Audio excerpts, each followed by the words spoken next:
Welcome back everyone. In today's video, I'm going to talk about the top 5 projects that you can do for spring.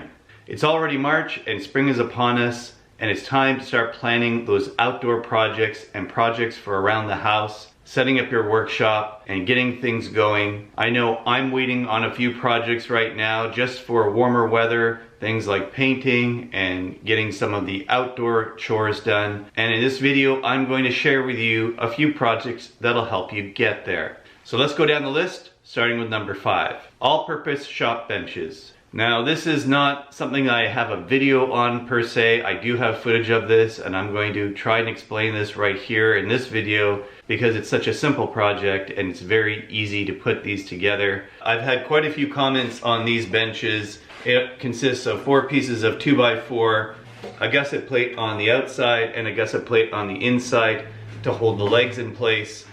As you can see, the legs are leaning up against each other at the top at a 20-degree angle, and there's a 20-degree angle bevel cut at the bottoms. That is what gives these benches everlasting stability and structure. So for this project you need 1 piece of board. In this case I'm using cedar board, some 2x4, preferably scrap 2x4 you've got laying around. These are approximately 17.5 inches. Each cut is 20 degrees, cut on the same side. You've got gusset plates made of scrap plywood. These were cut with the top being the wide side for the bench, which is the same width as your bench, tapering to the bottom, about 10 degrees on each side. And then to finish the project off, I'm going to reuse this as the trim around the bench. And so to build these, it's really simple. I'll take you through some old footage right now and it'll give you the basic instructions on how to build these.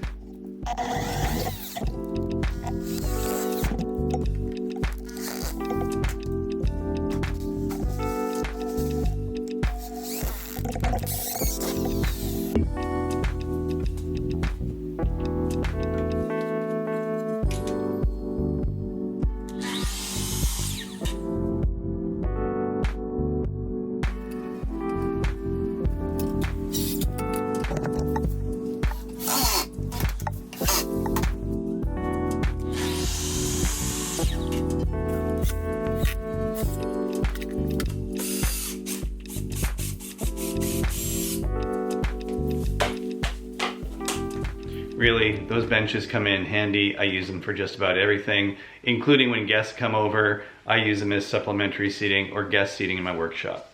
All right, number 4, PVC Planter Boxes. Now, PVC is a material that's being used now for house trim. It comes in different thicknesses, different widths. It pretty much lasts forever. And what I decided to start doing is building flower boxes using white PVC trim because it matches the trim on the outside of my house. You join it together using PVC cement found in the plumbing department. It's waterproof when it's dry and it is strong. It's not coming apart once you've got that together. You can make flower boxes, window boxes, just about anything on the outside of your house. I would not use it to plant vegetables, however, just decorative plants and flowers. But it turns out really well and they last forever. The one that I've had up on my porch now for the last 2 years has shown no sign of wear and tear. It's lasted through all kinds of weather and it's remained the same color. Everything's fine. It's easy to clean, it's easy to wash down, and it looks great on the house. Number 3, mini firewood shed. Now, I built a small firewood shed for the amount of firewood that I collect. I don't have a wood burning fireplace in my house, so I don't have the need for a lot of firewood. I use it out back in my yard in the fire pit. On those chilly evenings, I usually light up a fire and have that going. Most of my wood comes from woodshop scraps that I'm no longer going to use, or small bits and pieces of wood that come from the shop. I try to use every piece of offcut that I have. If I'm not using it in the shop, I'm using it for the fire pit. I had plenty of leftover wood from other projects, and I had the Ondura roof panel leftovers from my big shed build. So I used all those materials to build myself a firewood shed. I bought some cedar exterior siding and it all worked out really nice. Go check out the build. If all you need is a small amount of firewood, or if you're building something like this for a small part-time cabin, this is perfect. It's an easy build to put together. Number 2, jumbo planter boxes.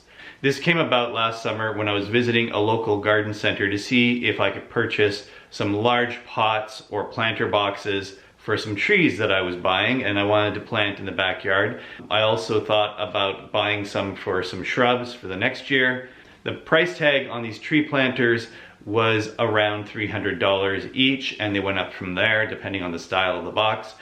And that's when I decided it's time to build my own planter box, and I could do it for a fraction of the cost using some nice cedar boards, and it'll probably turn out a lot nicer and last longer than the plastic ones I buy at the garden center. The method that I use to build these planter boxes can be applied to any planter box basically. Whether you decide to use horizontal boards or vertical pattern boards, it doesn't matter. You can use the same basic construction for any size planter box. And I pretty much build all my planter boxes this way. It's really easy, it's quick, you add a little bit of trim around it, and it looks fantastic when it's done. The great thing about this construction method is that it requires only a minimum amount of tools to get it done. And number 1, folding sawhorses. That's right, you saw them a couple of weeks ago when I was building a collapsible workbench for cutting sheet goods. That workbench sits on top of folding sawhorses that I built, and I built 2 sets of those sawhorses, and I've used them a lot ever since. I use them indoors, outdoors, I use them on painting projects, and I've got a lot of painting to do this year, so I know I'm going to use them. This is something you want to build at the beginning of the season because, trust me, you're going to need it. If you're going to try and do makeshift sawhorses, or even if you try to buy plastic ones at the hardware store, they're just not the same. These plywood and 2x4 sawhorses fold up nice and stack up nice and neat against a wall. These are going to last you a long time. The construction method I use to build these has actually been tested by yours truly quite a bit, up to at least 600 pounds. So I've had that much lumber and or material sitting on top of these. So do yourself a favor, build yourself a set of folding sawhorses. Well, that concludes the top 5 spring projects that you should check out for 2020. It's still a bit chilly out there, but it never hurts to start getting ready and geared up. As for myself, I have a ton of painting to do this summer. I've got a lot of projects that I've got to get started outside. I'm still doing some landscaping, and I've got a few projects that I've got to take on the road with me. If you want to donate to this channel, head on over to my donation page right over here. Please remember to like, share, and subscribe if you haven't done so already. There are a couple more videos on this side you can watch. Until next time, thanks for watching, and have a great day.